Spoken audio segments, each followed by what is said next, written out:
Wow, we got top 10 strongest swordsmen This is gods a list in of the One top 10 Piece. strongest swordsmen in One Piece. Number 10, Vista. Vista of the Flower Swords used to be the 5th Division commander of the Whitebeard Pirates and the strongest swordsman in the entire crew. Vista is a very skilled fighter. He was a member of Whitebeard's crew even during the time of Goldie Roger. His weapons of choice are twin sabers with purple hilts. He fought Dracula Mihawk during Marineford and was able to hold his own, even deflecting one of Mihawk's long-range attacks without much trouble. Mihawk not only knew about Vista's reputation, but he also wanted to see him use his sword skills. Both I feel of them like decided to stop fighting, which means that not even Mihawk could easily get rid of the pirate, even if he wanted to. I feel like Mihawk is like a benchmark, you know? If you can defeat Mihawk, you're like a good swordsman. Also very good at armament hockey and observation hockey. And for some reason, he seems to hate Usopp's dad, Yasopp. Number 9. Law. Yikes. Trafalgar D. Water Law is the captain of the Heart Pirates and user of the Ope Ope no Mi. Although his Devil Fruit abilities are a bit more infamous, his combat potential wouldn't be anywhere near as high as it is without his swordsmanship. His weapon of choice is Kikoku, an unranked cursed sword. It's a massive odachi, or Japanese greatsword, with a fur-trimmed handle, purple grip, and yellow pommel. This thing is so big that Law usually has to carry it on his shoulder, or even resort to having Beppo lug it around for him. As far as we know, the sword itself doesn't have any special powers or abilities, but works perfectly with Law's Devil Fruit.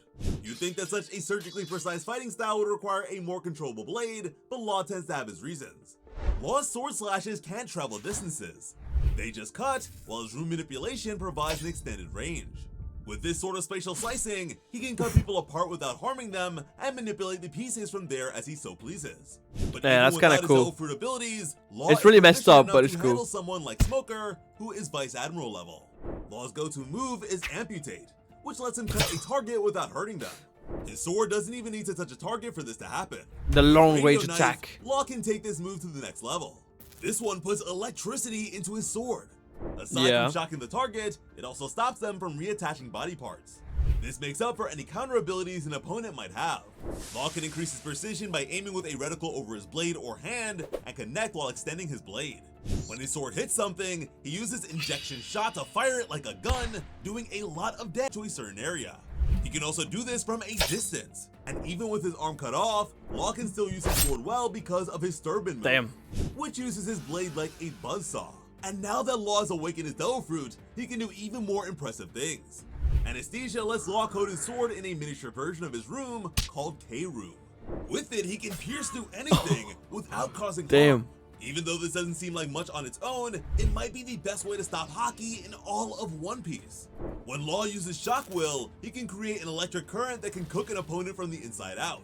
Even someone as ridiculously durable as Big Mom that's pretty messed up. no match for it. Puncture Will sees Law pierce a down target from above, while Kikoku extends downward, phasing through everything in its way. Law then sends out a huge shockwave that can cause every solid thing his blade has cut to implode in a terrible way. Using his sword, Law's been able to take down Kinemon, one of Wano's greatest swordsmen. He was able to break Tashigi's sword with one slash. He beat Treble of the Don Quixote pirates. He cut a meteor in half. And most impressively, he killed Virgo, who was covered in full-body armament hockey, by slicing him in half along with Caesar's whole lab and the many mountains around it. So the next time someone questions if Law's a real swordsman or not, send them this video. Number 8. Zoro. Wait, Zoro's number 8? Zoro is the first mate of the Straw Hat Pirates and was the first person to join. I thought he'd be higher. Zoro's swordsmanship training began in childhood at the Ishin Dojo of Shimotsuki Village.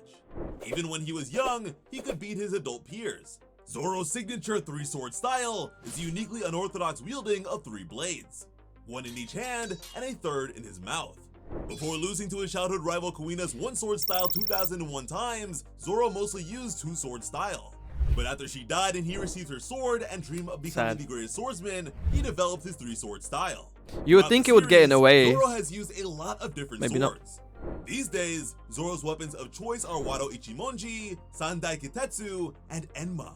Wado Ichimonji is one of the 21 great blades and was forged by Shimotsuki Kozaburo.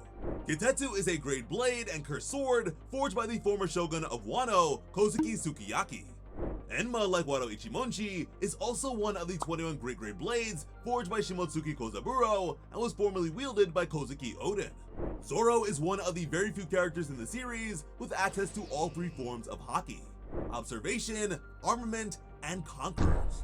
When Zoro first started sailing, he was able to take on Dracula Mihawk himself. Even though he lost, that was like one of the first fights. That Zoro would be able to challenge him for the title of Greatest Swordsman one day. Not long after that, Mihawk would train Zoro for 2 years. On Kuragana Island, Zoro ran into a huge group of human drills, smart monkeys that could accurately mimic any martial fighting style, like Zoro's or Mihawk's. Even Mihawk couldn't hide his surprise when Zoro beat them. Even before that, Zoro showed that he was very good at fighting large groups of enemies when he beat 100 bounty hunters from Crocodile's Baroque works, all by himself, even though they used different strategies. On Punk Hazard, he achieved the legendary feat of cutting off the head of a huge dragon with only his one sword style. Zoro has always had a lot of physical strength, but his Zoro. force of gravity from Admiral Fujitora was especially impressive. Zoro is also incredibly resourceful. Even when he doesn't have his signature weapons, he can use almost any blade to kill. Also, like the human drills, he can almost perfectly copy the sword styles of others without being shown how to do it, which is how he got the Foxfire style from Kienmon. Eventually, Zoro was successful in creating King of Hell 3-sword style, an even better version of his signature fighting style. By using his armament and Conqueror's Haki to their fullest, Zoro was able to make all of his techniques more powerful and have a wider range. The most important part of the skill is his sword Enma, and that's because of Enma's special ability, which allows it to excessively release its wielder's Haki, doing a lot more damage than intended. The sword was said to be so strong that it could cut through to the bottom of hell. When Zoro tried it out for the first time, he cut off a part of the coast, kinda insane. but all he wanted to do was cut a tree. For a less skilled swordsman, just holding the blade would use up all their Haki and kill them. Yeah, we All gotta that use wasn't Haki to enough, just the pick strange it up. Haki it gave off when it was in Zoro's hands scared both the Yonko's Big Mom and Kaido. And with Even it, Kaido. Zoro was able to leave a permanent scar on Kaido's body. It was also used to beat King, whose Lunarian body was otherwise almost impossible to harm. If Zoro manages to turn Enma into a permanent black blade, it could become a supreme great sword. The 9-sword style is the furthest extension of Zoro's spirit and will. It gives him the illusion of having 2 more heads and 4 more arms, which lets him use a total of 9 blades. In this form, Zoro's power is 3 times as strong as it was before. It is also Zoro's it's basically 3 times him. It took more than 12 years for it to make its way back into the story after the time skip. Number 7. Fujitora. Fujitora is an admiral of the Marines and a believer in humane justice. His dough fruit, the Zushi I really wonder who's gonna be number 1. type, I mean, Mihawk, is he number 1? I don't know. His weapon of choice is an unnamed katana in a cane of unknown grade, which he tends to wield in a reverse grip style. Despite his blindness, Fujitora is more keenly aware than most on account of his masterful Haki use. Because his observation Haki is so advanced, he's able to see living beings through his mind's eye. Not only that, but he can read and hear the true thoughts and emotions of others. This makes tricking or catching him by surprise very hard. As for armament Haki, he tends to extend it to his sword. Fujitora mostly channels his Dofu powers through his sword as well. This makes the simple act of clashing blades with him incredibly difficult. Not to mention, his range can span entire islands. He can also use reverse gravity to repel attacks. He's the only admiral with a Paramecia type Devil Fruit, and he's definitely the strongest swordsman in the Marines. Number 6. Rayleigh. The Dark King Silver's Rayleigh was once the first mate of the Roger Pirates and the right hand of the Pirate King. Rayleigh's weapon of choice is a long double-edged straight sword with a round pommel and cross hilt. He's alternatively been known to use a katana as well. Possessing no Devil Fruit abilities of his own, Rayleigh's legendary status among history's finest came as a result of his masterful Haki use and swordsmanship. Rayleigh has access to all 3 forms of Haki. With observation Haki, he can sense hundreds of creatures on an island at a time, along with their relative power levels, and detect specific targets. His armament Haki is capable of advanced feats such as a mission, where he doesn't even need to touch something to repel it, and channeling, where he can imbue his Haki into something and destroy it from the inside out. Then we have his Conqueror's Haki, which is so potent that even in his late 70s, Rayleigh could have knocked out all 100,000 of the new Fishman pirates. What? He can also infuse himself or objects with his Conqueror's Haki. The simple act of him drawing his sword like this was enough to make the Yonko Blackbeard retreat. That's so much. Rayleigh has been capable of some truly ridiculous feats, such as swimming from outside the calm belt all the way to Amazon Lily. He did this all while killing many Sea Kings with his bare hands and keeping both of them, unlike a certain someone coming up. While protecting the Straw Hats, he was able to clash swords on equal footing against Admiral Kizaru, and even managed to cut his face. He's also how is he displayed the ability 70? to create compressed slashes of air. Although we don't have a ton of sword fights from him, the sheer fact that Rayleigh is a figure of such legendary status and is never seen without a sword should say more than enough about his skills. And again, this man is 78 years old. Imagine him in his prime. Number 5. Yeah, that's what Odin. I'm saying. Kozuki Odin was the former daimyo of Kuri, leader of the 9 Red Scabbards, 2nd Division commander of the Whitebeard Pirates, and later, member of the Roger Pirates. His signature Odin two-sword style was a dual-wielding form focused on the use of advanced armament haki and strength, which increases cutting power to insane levels. As a baby, Odin threw a grown woman to the ground. At 2 years old, he was fast enough to catch 2 rabbits at once. At 4 years old, he destroyed a bear by throwing a boulder at it. At 8 years old, he got drunk and brawled with many grown men. At 9 years old, Odin waged war against Wano's Yakuza. At 10 years old, he went to and trained in prison. At 14 years old, he curved a river. At 15 years old, he regularly brought women into his late-night harem. This resulted in the Harem War, a fight that saw the many samurai men in those women's lives take up arms against the young heir. This event even included the Hyogoro clan in their prime. Broski's wild. Caused by Odin alone were staggering. At 18 years old, Odin defeated the Mountain God.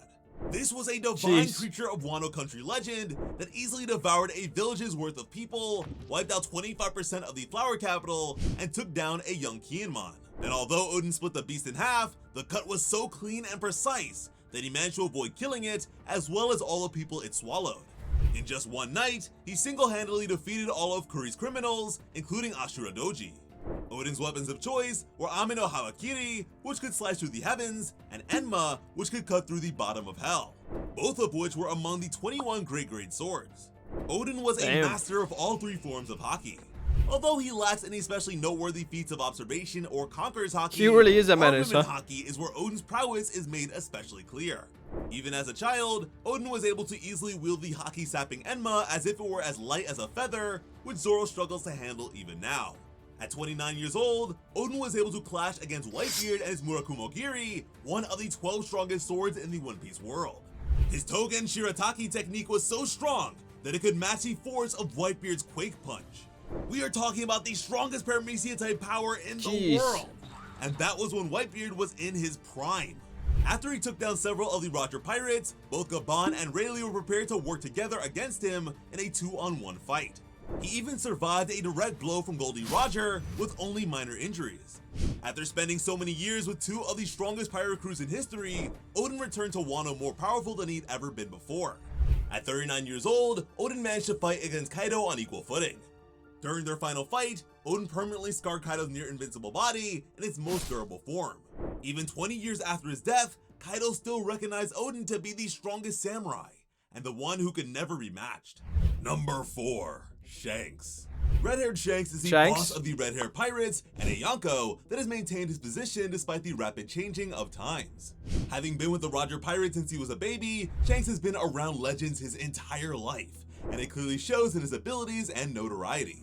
His weapon of choice is a large single-edged saber with a green hilt and circular handguard known as Gryphon. He can apparently coat this mysterious weapon in a fiery aura. Shanks is yet another swordsman on our list with access to all 3 types of haki. Shanks' observation haki spans several miles. His armament haki, when infused with his sword, is strong enough to repel the magma-powered fist of a then Admiral Akainu. We're talking about the strongest admiral, using one of the most offensively powerful devil fruits of all time, and Shanks handled him without an issue. But Shanks is best known for his incredible conqueror's haki. With it, he was able to knock out dozens of Whitebeard's men without even lifting a finger. Even Whitebeard's ship, the Moby Dick, which had sailed the New World for more than 30 years, began to break down in his presence. And like Rayleigh, Shanks could have knocked out all 100,000 members of the new Fishman Pirates with it. We are talking about haki levels that, when angrily released from many miles away, was enough to paralyze Admiral Ryokugu and force his retreat from Wano. Even Jinbei and Yamato, two of the greatest Haki users in the world, who've seen plenty of other impressive masters, were very impressed by Shanks' potency. Shanks' Conqueror's Haki is even capable of something called observation killing, an advanced technique that lets him control his own presence and stop others from seeing into the future with their own Haki. According to flashbacks, Shanks previously preferred to hold his sword in his left hand, which he unfortunately lost. But that didn't stop him from absolutely destroying the Kid Pirates with a single swing of his sword. With the technique he learned from our next entry on our list, Shanks took down two members of the worst generation. He made this the most notable appearance of a character with a 3 billion berry bounty. In the past, Shanks was apparently a rival of Dracula Mihawk's, and the two engaged in daily duels against one another. To cross blades with Mihawk is one thing. To do it regularly implies not only extreme proficiency, but an ability to keep him entertained. And even after losing an arm, Shanks was able to clash blades with Whitebeard and his Murakumo Giri, one of the 12 Supreme Grade swords. And in doing so, they split the heavens above. So how did Blackbeard manage to scar his face? Number 3. Goldie Roger. The Pirate King Goldie Roger was captain of the Roger Pirates and remains one of the most notorious names in all of One Piece. Roger's weapon of choice was a slightly curved cutlass named Ace. As one of the 12 Supreme Grade swords, Roger used the weapon to deadly effect during some of the most world-shaking events of all time. Roger never had a Devil Fruit, and instead relied on his masterful use of all 3 Haki types. It's crazy that Haki's like, pull off advanced techniques like if your Haki is strong enough, it's better than the fruits. Even while he suffered from an incurable disease, Roger was able to fight against Whitebeard and his forces without rest for 3 days and 3 nights. Not even Odin could withstand his Kamusari technique and was easily launched a great distance away. Anything less than a prime Whitebeard level strike wouldn't even be able to collide with his blade. Number 2. Shimotsuki Ryuma. The legendary sword god Ryuma was a direct ancestor of Zoro's that lived during Wano's Country of Gold era. Even now, he remains one of its most respected figures centuries after his death. His fighting style was like a mix of Kenjutsu and Batojutsu. Ryuma's weapon of choice was Shusui, one of the 21 great swords. Shusui today is considered to be the national treasure of Wano. But what's truly special about the blade is the fact that it is one of only 2 permanent black swords that we have seen in the series thus far. The level of armament Haki Ryuma would have needed to pull this off is ridiculous. Shusui was designed to drastically increase his wielder's damage potential and destructive power, but using it without experience could be troublesome as, according to Zoro, Shusui has a bit of a temper. It's also a bit on the heavier side, so it requires a tremendous amount of strength to be properly controlled. Ryuma was also referred to as a crazy that Zoro could use it as well. Possess the world's greatest warrior soul, so I wouldn't be surprised if he also possessed Conqueror's Haki. One of his legendary feats was the decapitation of a dragon in a single slash. Jeez. And given his respective time period, this was unlikely to have been an artificial dragon like the one Zoro killed. As a zombie, Ryuma wasn't nearly as capable as he was in his youth. Not only was he pretty old by the time he died, but his body was rotten and influenced by Brook's shadow. But even in this far weaker state, Ryuma's physical strength was equal to that of a Thriller Bark level Zoro. For the people of Wano to recognize Ryuma as the sword god hundreds of years after his death, and even while having figures like Odin, means that this guy was the best the land of the samurai has ever produced. That alone says more than enough to me. Number 1. Dracula. So he is number 1. The former Marine hunter, and later, former warlord Kinda of the what I sea, expected, but... And now, Cross Guild Chief Officer, Dracula, Hawkeye's Mihawk, is the strongest swordsman in the world. With the abolishment of the 7 warlord system, Mihawk's bounty rose to a staggering 3,590 million belly. Let's go. That's higher than both Luffy's and Buggy's, and they're Yonkos.